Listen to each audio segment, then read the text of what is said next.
Switching gears, Austin Adams mocked the Mets OMG celebration last night after striking out Francisco Alvarez at a big spot.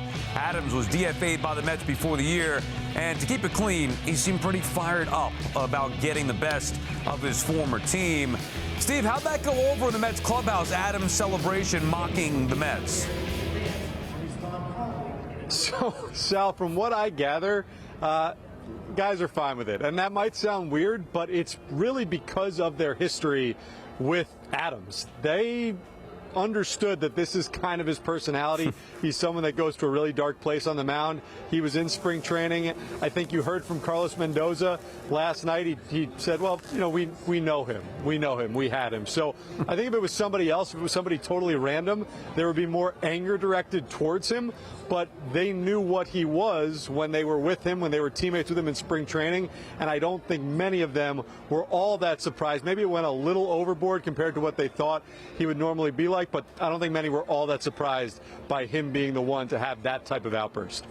You know, I'm a little bit of two minds on this, only because, okay, fine, the oh my God celebration, by all means, you're the guy who struck out Francisco Alvarez. You can celebrate because you got the best of somebody. But then cursing Alvarez out, cursing the Mets out, fine, that's your prerogative. You're angry that you got DFA'd. But the thing that struck me the most is that post-game, he's talking to Will over here, and he's like, oh, you know, I was just so excited that I got this strikeout, and I hope nobody was offended. If you're going to do all that, stand by your business. I mean, I don't like this thing where it's like, okay, I'm all fired up on the mound. I can say whatever I want. I can turn my back on this large catcher, curse him out. But then when it comes time to actually talk to somebody and defend your actions, you walk it back.